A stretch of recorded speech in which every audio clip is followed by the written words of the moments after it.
as exaggeration go to hell. That's what we heard yesterday. However, if chanting the name destroys all sins, then all karmis, gyanis, yogis, and bhaktas should not go to hell for illicit sex or violence if they chant. And if the name does not destroy all sin, all these people and even the bhaktas should go to hell to suffer the results of their sin, even if they chant. So this question is coming up because it is saying that karmis, gyanis, and yogis, they also chant nam, right?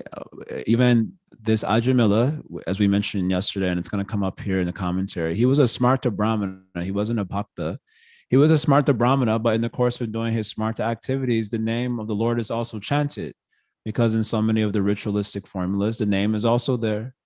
And gyanis and yogis, they may also chant the name as a form of, meditative alambana. The word alambana is like a mind support for their meditation. So they may also do japa. But then if they do sin, they go down. So, but the bhakta, he also doing saying he's going up. What is this? This is unfair. So if the holy name is actually destroying all the sin, then no one should be going to hell. But it is saying that the karmis and they go to hell, and the gyanis and yogis, they are falling down, and the bhaktas aren't. So does the holy name actually destroy sin, or does it not destroy sin? If it destroys sins, it should destroy sin for everyone. And if it does not destroy sin, then it does not destroy sin for everyone. So we should see similar results amongst bhaktas and karmis and gyanis and yogis. This is the doubt that's being presented here. It's a good one. So the response is coming like this. Though a merchant protects a person under his shelter, according to the degree that the person surrenders to him, if the person offends him, the merchant becomes displeased with him and does not give protection to that surrendered person. But one should not think that the merchant is incapable of protecting him. And according to the degree that the offense diminishes, the merchant begins to show mercy to that person. When the offense is completely gone, the merchant shows all mercy. The name is similar. So this example we heard from Madhurya Kadambini also. So now that the name can't give shelter, but the name isn't going to give shelter to someone who offends him. That's basically what the answer is here. Just like someone is giving shelter to a person, and that person makes offense. So he retracts, that person who's giving shelter retracts his kindness. And proportionate degree that the offender is relieving himself of the offense by apologies and so on, then the caregiver again gives mercy. And then when the person is fully repentant and fully sorry, then he gets the full mercy of the caregiver. So the name is similar. This analogy is being invoked by Sri Vishwanath. Okay. So those who take shelter of Bhakti Devi, represented by the name, as a secondary practice in order to bring out results of karma and gyan, are called karmis or gyanis, even though bhakti is present in a minor position. This is according to the rule that things are named according to the predominant factor. So in other words, karmis and gyanis, they also chant Harinam, which was brought up in the doubt also. But their chanting of Harinam is secondary to their primary preoccupation with the processes of karma or gyan. So they're called as karmis and gyanis and not as bhaktas, because their bhakti is just in some secondary position, giving support to their karma and gyan, forgetting the fruits of karma and gyan. Okay. So that's clear. So they are thus not called Vaishnavas. By their natures, they are offenders to the name in one aspect. For it is said, Dharma, Vrata, Tyaga, Tyagutadi, Sarva Shubhakriya, Samyamapi Pramadaha. The eighth offense is to consider the name equivalent to dharma, vratas, sacrifices, and other karma kanda rites. So if considering the name to be equal to karma and dharma is an offense, then the offense is much more if one considers the name secondary to karma and dharma, being a mere limb of karma or dharma. So that's interesting. So one of the 10 offenses is that you equate chanting the holy name with some pious activity. That was one of the offenses. So here, these karmis and gyanis and yogis, they not only not equate the holy name, they actually put it in a supportive position. It's even subordinate to their main sadhana of dharma, or yoga or jnana. So they put in bhakti in some second, not even in an equal position, but in some secondary supportive position.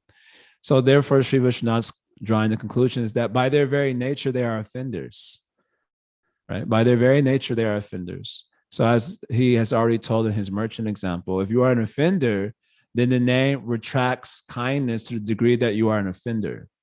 So by their very nature, they are offended. Already it's an offense to consider the name to be equal, but they consider not only equal, but below, only to give a little support. So he's saying that is even worse. So by their very natures, they are offenders. And so the name is not giving them the full scope of kindness that would be available otherwise if they weren't offenders. So this is how he wants to reconcile the doubt. How come the karmis and gyanis and yogis, even though they chant Nam, they still get the effects of sin, whereas the bhaktas are chanting Nam, they're not getting the effects. The bhaktas, of course, who are not committing offenses. So this is how he's trying to reconcile that. He continues here. So though recognizing that they have offended her, out of compassion, Bhakti Devi thinks karma yoga and these other processes should not be fruitless, since they have accepted a small portion of her shelter. Thus, though she has become only a limb of karma, she gives the results of karma again and other processes without obstruction. Similarly, when bhakti is a limb of atonement, she destroys the sins in those persons practicing atonements. It is not otherwise. And those who do not perform atonements go to hell to experience the results of their sins. However, Vaishnavas do not need to perform atonements. Furthermore, if those persons commit other offenses, I think those persons will refer to karmis and gyanis, such as interpreting the name or committing offense to the devotee, and then perform dharma and other processes, Bhakti Devi gives them no results for their efforts, even though she is still a limb of dharma and other processes.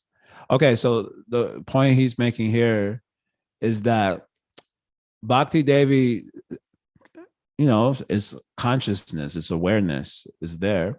So she sees this person has put me in a subordinate position, but because he has taken shelter of bhakti to make his process successful, then I'll give the fruit of that process.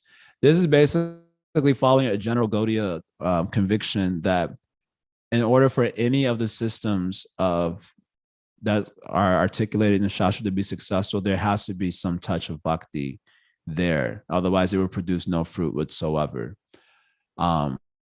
Just as an example of this, if you study the introduction of Bhagavad Gita of Sri Vishwanath Chakravarti Thakur, he says that the Gita has three divisions, basically: the first 6 chapters, the middle 6 chapters, and the last 6 chapters. So the first 6 chapters, the predominant topic is karma yoga, so karma. The middle 6 chapters, the predominant topic is bhakti. And the last 6 chapters, you can say I wouldn't say the predominant topic, but you could say there's a lot of preoccupation with gyan, sort of filling out the details that were covered in the first 12 chapters. So Sri Vishwanath says, basically, the Gita is divided into karma, bhakti, and gyan. And he says the reason bhakti is in the middle, so the middle 6 chapters, is for 2 reasons. Reason number 1 is to protect the confidentiality of bhakti. So that which is sacred is kept, in the center, basically. And he also says, and this is the point that relates to what we're reading here, in order to make karma and jnana successful, they have to have some contact with bhakti. So for this reason, bhakti is also kept in the middle. So that way bhakti can contact karma and jnana on either side. This is the idea here. So this is a general Gaudiya conviction that without bhakti, these other systems just give trouble. Shayashritam bhaktamudhasya tevibo kevala bhoda labdaye krishantiye kevala bhoda labdaye. And Brahma Stuti to Krishna, he says this thing that Shreyashitam bhaktam udhasyate vibo. So those persons who give up the supremely auspicious path of bhakti and instead klishantiye kevala bodhalabdeye, and instead take up the path of suffering, basically, in the form of specifically Gyan here, but it can apply to karma also. Kevala bodhalabdeye means the path of Gyan yoga, which is full of klishanti, it gives suffering. Then the only result they get from doing that is the suffering, that the labor that is produced from suffering. That's it. Because you're working really hard, but it will not give any fruit because you've given up the auspicious path of bhakti. Okay, some effect is coming. What effect is coming? You are laboring hard, doing the push-ups. So you get the labor and sweat coming from the push-up. That is the effect. In other words, you're just struggling. So that is the effect. And the example is given. In Brahma Stuti, he gives the example. If you are beating the husk, in order to remove the grain, but the grain has already been removed. So what is the point of your beating the husk then? So then, okay, the effort you're taking to beat it, that result you're getting, but you're not getting any grain. So there's a general Gaudiya conviction is like this, that without bhakti, then these other processes can produce no fruit. So he's saying this thing here, that karma and jnana, in order to make their process successful, they take shelter of bhakti as secondary limb. So bhakti is giving them the result. Similarly, if someone does sin on the path of karma, and then they do atonement, and they're doing bhakti as a secondary limb of that atonement, so bhakti will give the atonement also. Of course, this does not apply to Vaishnavas. They just go on doing their bhakti.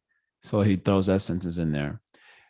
Then he makes this extra point. If these persons, these karmis, gyanis, yogis, if they do aparad, such as saying holy name is Arthavada, or they commit aparad to the Vaishnavas, and then they go and do their karma, jnana, yoga, then bhakti will not give them any results, even though they're taking shelter for as a secondary, because now they've done aparad, on the severe aparad, like interpreting names. So in summary, by their very natures, they are aparadis. That's Sri Vishwanath's main point, because they take bhakti as a secondary thing. But they're doing their karma, jnana, yoga according to Shastra Vidhi. Some Shastra Vidhi is there. They're doing according to that. And so she's giving the result. And she will continue to give the results of these processes, provided they don't do aparad. But if they do specific aparad, like Arthavada or Vaishnava aparad, then she will not give them any result. So it seems here that just because you have a mentality of aparad, also you don't know, but you have that mentality, yeah, bhakti is supportive. Okay. That is forgiven. I'll give you the result of your process. But if you do aparad, one of the 10 offenses, then she will not give any result. The name will not give any result. So this is how he's trying to reconcile the doubt that how come the karmis, gyanis, and yogis, they go down even though they chant the name, but the bhaktas don't. And does it destroy sin or does it not destroy sin? So this is how he's reconciling. It depends on degree of offense, basically, of the person doing the chanting. Okay.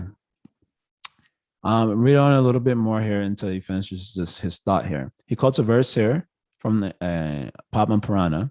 O Brahmanas, offenses to the name destroy man's pious actions and lead them to the material world. So that's, I guess, a supportive pramana for the idea that he's presenting to us here. And then he goes on to write, if those persons become free from offense and dedicate themselves to chanting or other bhakti processes, they will get results for their karma and jnana in proportion to the destruction of offenses. However, with complete destruction of offense by association with devotees, attainment of the results of chanting is certain by the direct mercy of Bhakti Devi. So this is how they can improve their life. Okay. This next paragraph explains a little bit more. From the words of the servants of Yama, it is understood that Ajamil was previously involved in karma. In other words, he was not a devotee, but performed bhakti secondarily, and therefore all his sins should not have been removed by chanting. So that is true. And by sinful acts like drinking, his status as a Brahmana was destroyed. What to speak of his pious acts of karma?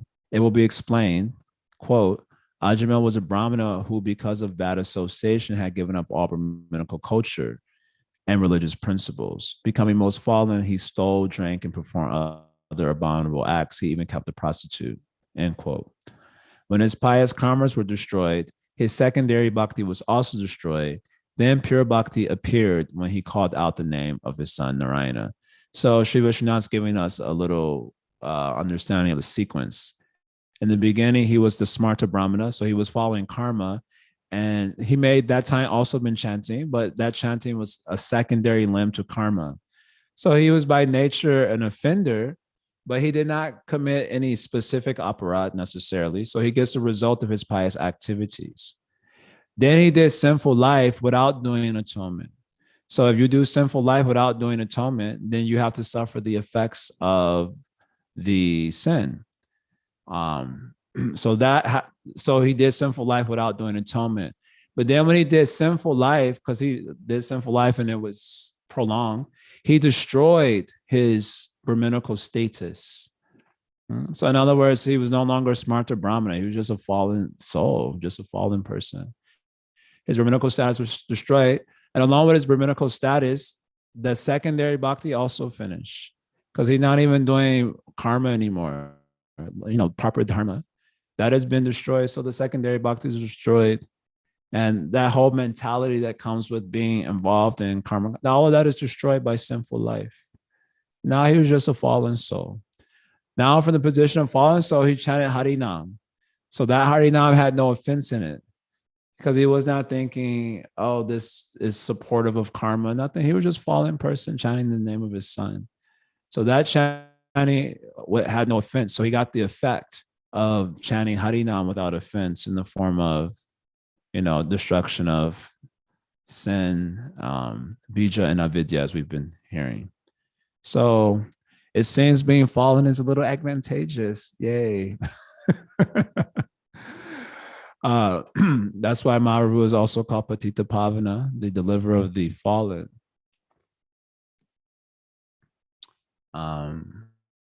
For this reason, we're getting so many interesting statements here. Okay, so that's that line of thought there. So now another doubt is coming up, but we'll look at some of the questions here first before moving on to the next flow of doubts here. Okay, if a devotee prioritizes, this is a Mukunda question, if a devotee prioritizes their work over completing their rounds, are they committing the 8th offense against the holy name? I don't think so. I think that's just laziness. That's called Anishita Bhajan. Anishita Bhajan. Why are you prioritizing work over holy name? Not because you think that the work is more valuable than the holy name or equal to the holy name. I seriously doubt any devotee genuinely thinks that. But because they have anartha, they do Anishita Bhajan. Their bhajan not fixed. So then the natural tendency is to prioritize matter over spirit when anartha is strong. So as a course of just conditioning, they're doing like this, but not because they think that their work is more valuable than the holy name. They just don't have any bala, any spiritual strength. So we're prioritizing matter over spirit as a result. Okay, that's what I will say to that. Agape says, are the ignorant chanters of today who see chanting as a way to relieve stress committing the 8th offense? No. Do they fall under the same category roughly as the karmis, gyanis, who are seeing bhakti as secondary and therefore not protected from sinful actions? No, because you've said they're ignorant. So the karmis, smarta brahmanas, they're not ignorant. Oh, well, they are ignorant according to us, but they have very specific conceptions of dharma and of bhakti. So they become operatis by their very nature. But these people are just ignorant. So they fall more closely in the category with Ajamil. Ajamil, okay, you said they're thinking, I want to get relief of the stress. Yeah, that's okay. And then maybe they heard from someone chant holy name, you can get relief from stress. So they're chanting, okay, I'll try this thing out also. They have no real conception of the holy name. So they're not really offenders. They're just ignorant fellows doing something. They don't even know what they're doing also. They just heard someone say chant, so they also chanting. That's all. They're not really karmis or gyanis who have very specific notions about God, like the Mayavadis. Oh, God is just Maya. But we also will chant because this particular Maya will help us focus until we get Jiva Mukta status. Then after that, we don't need to do any more chanting. So they are called as operatis because they have very specific notions, right? They see a spiritual thing as material. When we discuss Mandurya Kanda, meaning we discuss this is the heart of the offensive mentality, that you see a spiritual thing as material. It seems to me that the ignorant persons, they get advice to chant Harinam. So they have a sense that the name is spiritual and that it can relieve them from stress. So they're closer to like a mixed bhakta in that sense, right? A Sakam bhakta. A Sakam bhakta accepts God as spiritual, but they're not using, but they're performing bhajan to get some bhukti. So this person wants bhukti. They want freedom from stress. That's bhukti. So, but they take the name to be like some spiritual practice. This is just spiritual things. So they're closer to the Sakam Bhakta than to the Mayavadi or the Aparadi. Such is the value of ignorance. Also, does this severe aparad negate the idea in that one verse that said, taking shelter in the name even once protects one from hell? Yeah. That's negated. If you do aparad, then you're in a different ontological position now. So one should not do aparad. Just like if the you're on the train station and then one box is saying there 10,000 volts, don't touch. And if you touch it, you get zapped. That's just how that works. So one should not do aparad. Otherwise, holy name will not give the mercy. It can give, but it will retract its kindness to the persons who are aparadis. So one will not get the effect. That's why Mahaprabhu is also praying, anuraga. Because I do offenses, I'm not getting any attraction to the holy name. And worse off to that, my anarchas are not going. So yeah, try to avoid defense. Sid says, so essentially, when Ajamil chanted throughout his life, he was committing offenses. When he was chanting throughout his life as a Smarta Brahmana, yes. But the end of life, he chanted offensively. So the full effects of the holy name manifested. Not the full effects, but yeah, he chanted offensively. So he got wonderful effects in the form of the destruction of Papa Bija Avidya and also in the form of God thinking of him, which is this particular verse we're studying now. Tavishayamati, that the Lord thinks of the person who chants his name offensively, thinking that, oh, this is my duty to protect this person now. So he got that effect. But not when he was chanting as a Smarta Brahmana, thinking, oh, either God is Maya, but this is just some, something in Shastra that's helpful for the rite of karmic ritual, or some other concept that basically takes God as material or his name as material and so on. Yes. Agape says, you said that secondary bhakti of Ajmil got destroyed by his sin, right? I thought bhakti isn't affected by sin. No, so the secondary bhakti means that he's doing karmic right and taking bhakti as some supportive thing, right? And with the understanding that bhakti is subordinate to this karmic right, but it's also required because Shastra is telling, and so I'm just doing it. So all that got destroyed by his sinful life. That basically destroyed means the mentality that takes bhakti to be secondary, by which you are considered as a natural offender, that all got destroyed because now he became fallen. You went from this Brahminical status with the idea that bhakti is some secondary thing to some karmic right. So you have that mentality, and with that mentality, you are a natural offender. But then you fall and you become just completely fallen person. So all that mentality got destroyed. So then when he chants Harinam after that, it's not with the concept that bhakti is some material secondary. You're just chanting Narayana, Narayana. So now you're getting a result of that. So while ignorance is quite a shelter, it's not really a shelter, but there are certain advantages, it seems, to being ignorant when it comes to at least associating with bhakti. As it can be seen, the ignorant people accept bhakti more easily, and people who think they're in knowledge, they don't accept. So that's why in India, especially, the people think that bhakti is for like ignorant, sentimental people. They don't take it as for very intelligent people. Even though the bhaktas are most extraordinarily intelligent. You have Jiva Goswami, Sanatana Goswami, Sri Rupa Goswami, Sri Krishnadas Kaviraj, probably any acharya in our sampradaya. They show extraordinary intelligence. The acharyas do.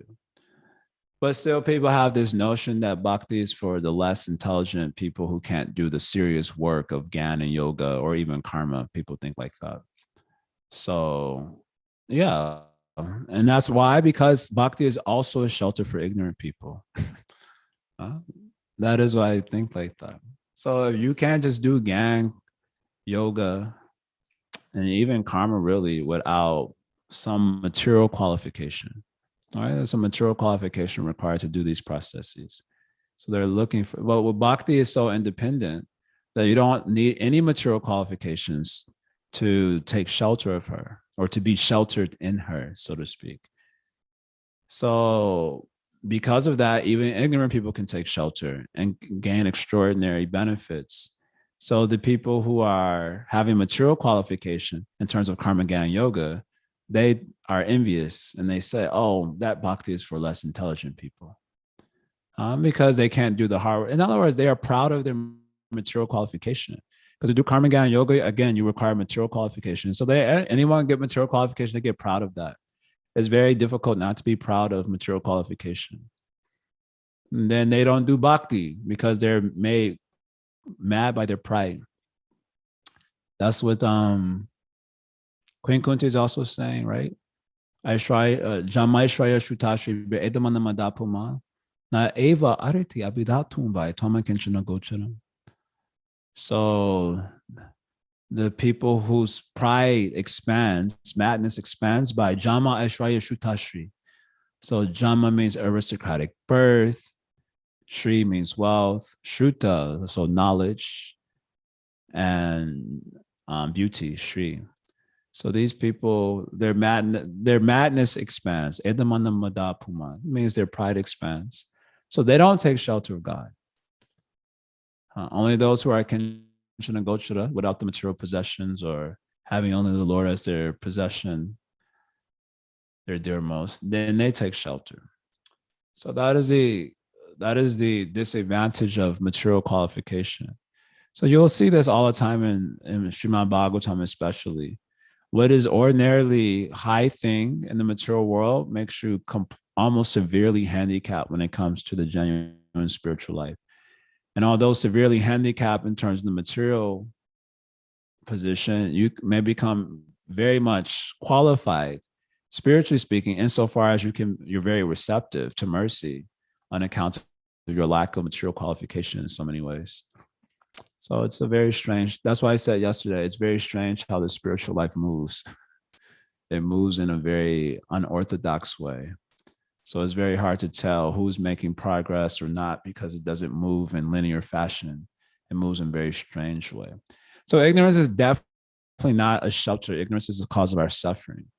But for those who can recognize their ignorance, or even if they don't recognize it, a lot of times that ignorance may be the cause of a certain level of receptivity, which is a lot more difficult for those who consider themselves qualified by some material acquisition. So that is the advantage. Sid says, follow-up question to this. If someone has at one point chanted without offense, is it possible for them to fall down again? Sure, if they do offenses. I.e., is the offenseless chanting bringing one to the platform of Vaishnav? Yes. And just must be considered apichasudurachara devotee if they fall down. And just must be considered apichasudurachara devotee. So, okay. So this apichasudurachara verse means even if a devotee does most abominable activity, so Krishna says in that particular verse, we discussed it briefly yesterday also, he should be considered a sadhu, certainly, because he takes shelter only of bhakti, and he's determined to not let go of that devotion, basically. So yeah, if a devotee falls down or struggles in life, they're basically, the way that bhaktas explain it is that it's either due to na-aparad. So because of na-aparad, then he has to suffer the effects of the aparad.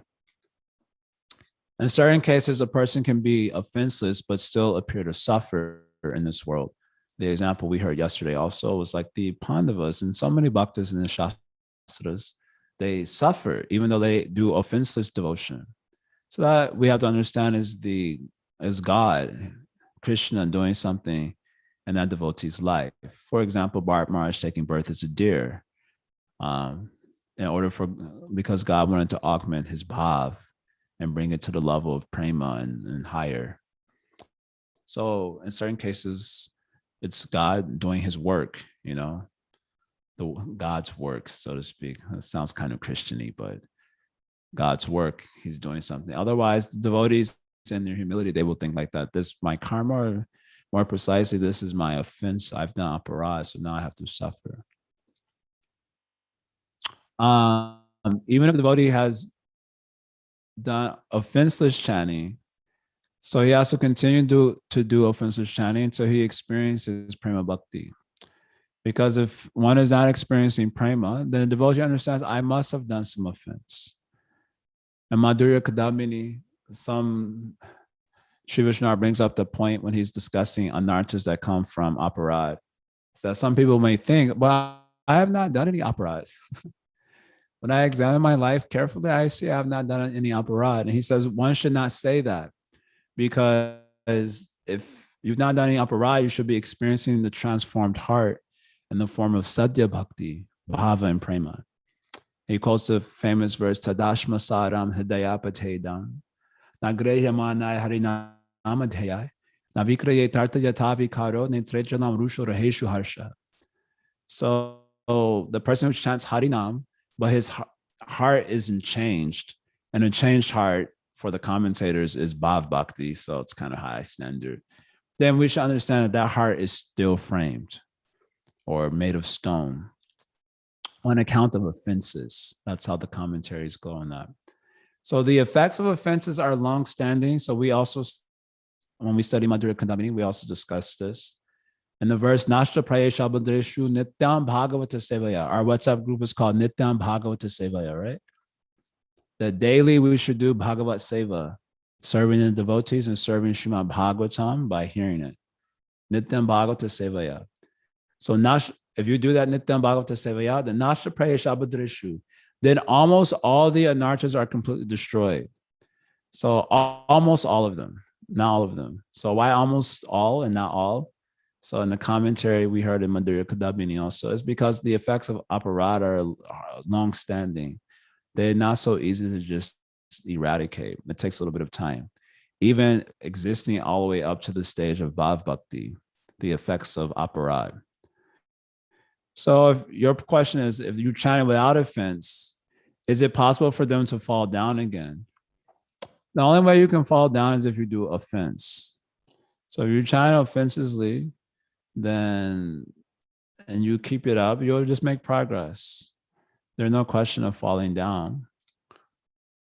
If you fall down again, if you're an offenseless chanter and you appear to have a fall down, then we heard that that is Krishna doing his work in the life of that devotee. I already gave a few examples. It is not parabdha karma or fall down in the ordinary sense. Yeah, so do offenseless chanting and you have to keep it up. Offenseless chanting is not exactly like a stage. It's a mentality. So it's like today I have attained the stage of offenseless chanting. No, offenseless chanting is for example, the first offense to the name is to do Vaishnava parade. So the being an offenseless chanter means you don't have tendency for Vaishnava parade. You don't do that.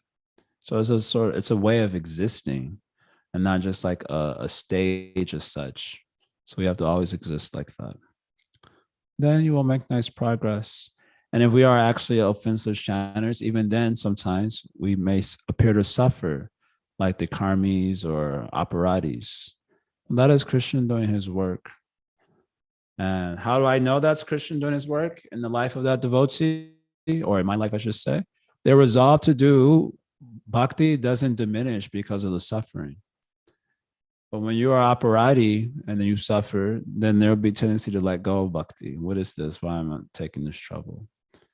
But you'll see, like Prahlad Maharaj, suffering like anything, but never letting go of bhakti. So they become all the more beautiful because of the black backdrop of their suffering, actually.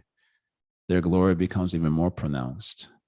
So that's how you can tell these things. Okay. So Agape says, so then their sins are all destroyed and the reactions they experience as a result of offenses, just like us. Yes. Sis says, responding to intelligence being a potential barrier to bhakti. As we progress as devotees, read and hear more philosophy, does that present a risk of thinking, I know this concept and not practicing actual bhakti and being diverted to karma again? Yes. I.e., how do we as bhaktas approach understanding Shastra? So Shastric understanding important because that is what informs the devotional faith. But Srila Rupa Goswami does warn us. He can, I wouldn't say warn us, but he mentions in his definition of Shuddha Bhakti, he says, right, Anyabhilashita shunyam, jnana karmadi anavritam. So he says other desires should be zero, and that karma gyan should not cover bhakti. So now the karma gyan, etc., should not cover bhakti. So karma, of course, means like materialistic activity or the ritualistic rites of the Vedas, varnashram, dharma. That's all falling in the realm of karma. Jnana generally is translated as or it refers to like the impersonal gyan. So sambandha gyan is required, and the activities of bhakti, that is required. So that is within the realm of Shuddha Bhakti, but it should not become covered by these other forms of karma and gyan, etc. So anavritam is the word is used, anavritam. He doesn't say shunya there, he says not covers. So the right form of karma and gyan should be not the wrong form. So then the question is coming here, but even with the right form of karma and gyan, then maybe my bhakti will become covered. So this happens when you try to do bhakti without surrender.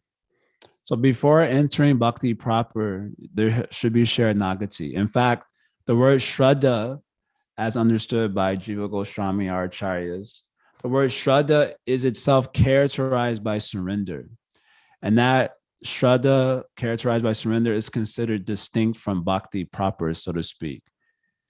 So the Jiva Goswami certainly says that, and he treats it that way in his Bhakti Sandarbha, the third part and also in the second part. He says the doorway to bhakti proper is first surrender and then sadhu sangha and then bhakti. When I say bhakti proper, I just mean the shravan, kirtan, smaranam, the 9 angas of bhakti. This is bhakti proper. So if you try to do these angas without sharanagati, without surrender to the guru, and without surrender to Bhagavan, then it will create this problem where the karma gyan that you're doing, even within the devotional realm, will generate this problem for you. Or you think, oh, look at what I know. wanting to show others what you know, becoming very proud. Now, even in this case, if the person is a sincere person, but he's afflicted by this anartha, this problem, so Krishna will have his own way of correcting that individual in his life. But it is also seen in like Prabhupada Leela, seen in so many Leelas of great souls. They have disciples who aren't surrendered, but they are learning the philosophy, like scholars also of Gaudiya Vaishnavism. So then they become very proud, and that knowledge is having another effect. And another effect means another effect aside from bhakti. They're not getting bhakti; they're getting something else.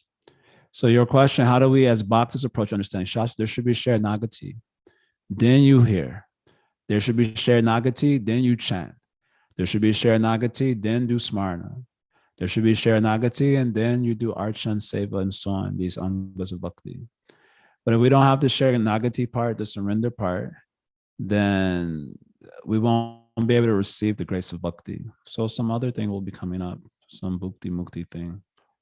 Oh, I'm so learned. Look at me. Oh, I can sing nicely. I do this part nicely, and so on. So the bhakti will not be augmented. And of course, the tendency for aparad will be increased a lot by such persons. So yeah, the in the material world, when you approach the realm of knowledge, because knowledge is a material thing in the material world, right? It's just a lifeless thing. So in relationship to it, we are the subject and the knowledge is the object, which we can use for our own purposes. But the knowledge of spirit is conscious. It's even, you can say it's even more conscious than we are. We are the Tatasha Shakti, and the spiritual knowledge is the Swarup Shakti. It's part of the spiritual reality. So we stand in relationship to the spiritual knowledge as objects to be used by it.